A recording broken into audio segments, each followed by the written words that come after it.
भी TV serial नहीं छोड़ा। मुंबई के अंधेरे के इलाके में एक परिवार रहता है। राजन और उसके 2 लड़के रहते हैं।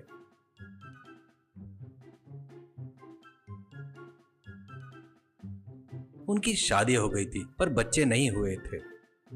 सास बहू मिलकर रोज टीवी सीरियल देखने की आदत थी। ऐसे आदत थी कि उस समय उनके पति लोग खाना भी मांगे तो नहीं देते थे।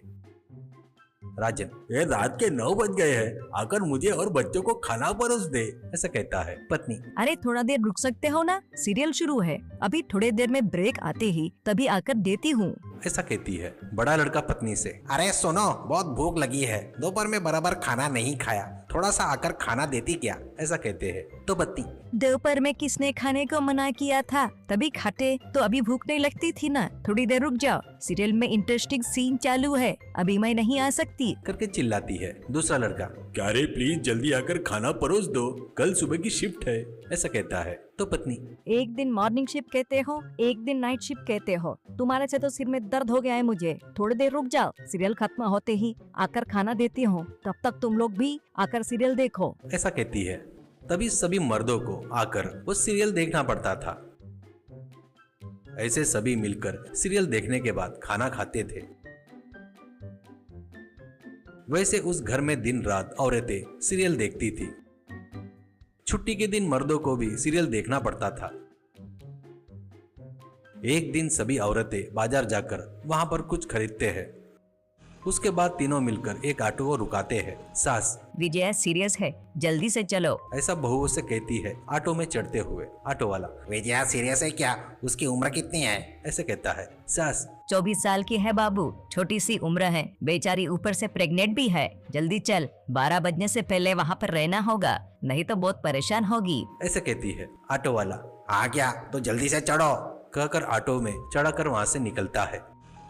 रास्ते में बहू, क्या है क्या, मुझे डर लग रहा है, विजया के सिर पर चोट भी लगी है, ऑटो वाला, सिर में चोट लगी है क्या, ये सब कैसे हुआ, ऐसा पूछता है। वो, कैसे हुआ क्या हुआ, वो हरामी उसका पति है ना, देखे बिना ही उसको लाठी से मार दिया, ऐसा कहती है। ऑटो वाला, हाँ क्या, वो कहाँ रहता है बताओ, उसको ट्रक किराए से लेकर उड़ा देता उसको, ऐसा कहता है गुस्से से। दूसरी बहू, वो तो ठीक है, पर उस गौतम को ऐसी कोई आदत नहीं जो उसको ना हो, सभी बुरे आदतें हैं उसमें, ऐसे इंसान से अपनी विजया कैसे प्यार की और कैसे शादी की क्या, करके बोलती है। तो सास, अगर विजया को कुछ भी नहीं हुआ ना तो तिरुपति बालाजी जाकर उस भगवान को 100 नारियल फोड़ के आऊंगी, करके हाथ जोड़ती है। हाँ हाँ बाबू रोको, यहीं पर रोको, ऐसा कहती है। ऑटो वाला ऑटो रोकता है।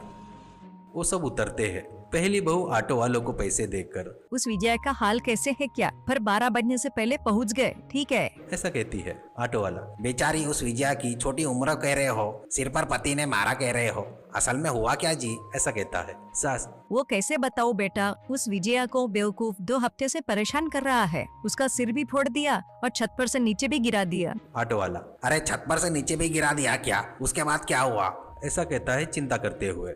बड़ी बहू, किसको पता क्या हुआ उसके बाद, कट करके आगे और बाकी दिखाएंगे करके लिख कर आया, ऑटो वाला, कट करके और बचा है करके लिखा आया क्या, वैसे तुम लोग किस चीज के बारे में बात कर रहे हो, ऐसा कहती है। छोटी बहू, यानी तू टीवी में सास बहू सीरियल नहीं देख रहा है क्या, ऐसा ऑटो वाले को बोलती है। तो तुम कोई विजया बोले तो मैं सच में इंसान समझ के बैठा था, उतने तेजी से ऑटो चलाकर लेके आया, अभी सीरियल कह रहे हो क्या, तुम लोगों की तो ऐसी की तैसी, करके मारने के लिए हाथ उठाते ही वो गायब हो जाते हैं। एक दिन मुंबई में बाढ़ आती है।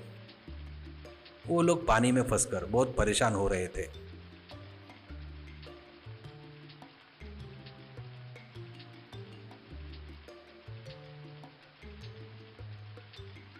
पर राजन का परिवार लेकिन टीवी सीरियल देखते हुए रहते हैं। पड़ोस का एक व्यक्ति समाचार देख रहा था। टीवी में लेडीज एंकर, मुंबई में बाढ़ आया है, जिधर देखो उधर पानी दिखाई दे रहा है, इसलिए सब लोग सुरक्षित जगह पर चले जाने का सरकार सूचना दे रही है। वो देखकर वो अपने घर वालों को लेकर घर छोड़कर बाहर आकर पत्नी से, 1 मिनट में जाकर खबर राजन वालों को भी बताकर आता हूँ, करके उस बाढ़ के पानी में चलते हुए राजन के घर पर आता है। वो जाता है तो वहाँ वो सब लोग टीवी में सीरियल देख रहे थे। तब तक उनके पाँव तक पानी आ गया था। वो, अरे राजन, पूरा मुंबई पानी में भर गया है सुना है, तुम लोग तुरंत सुरक्षित जगह पर चले जाओ करके टीवी में बता रहे हैं। ऐसे कहता है तो राजन की पत्नी, ए क्या है रे तेरी बकवास, बढ़िया सीरियल देख रही हूँ तो बीच में क्यों चिल्ला रहा है, चुपचाप बाहर निकल। ऐसा कहती है गुस्से से। वो गुस्से से चला गया। वैसे वो लोग टीवी देखते रहते हैं तो धीरे धीरे पानी का लेवल बढ़ रहा था। पर वो लोग कुर्सी पर बैठकर टीवी सीरियल देख रहे थे, पर बाढ़ के बारे में नहीं सोच रहे थे। आखिर में टीवी पानी में डूब जाता है। तब वो लोग देखते हैं तो उनके चारों तरफ पानी भर गया था। राजन, अरे बाप रे, तुम्हारे टीवी सीरियल के वजह से बाढ़ में फंस गए, हे भगवान हमको बचाओ करके चिल्लाते हैं। तब सरकारी बोट वाले आकर उनको उसमें चढ़ाकर लेकर चले गए।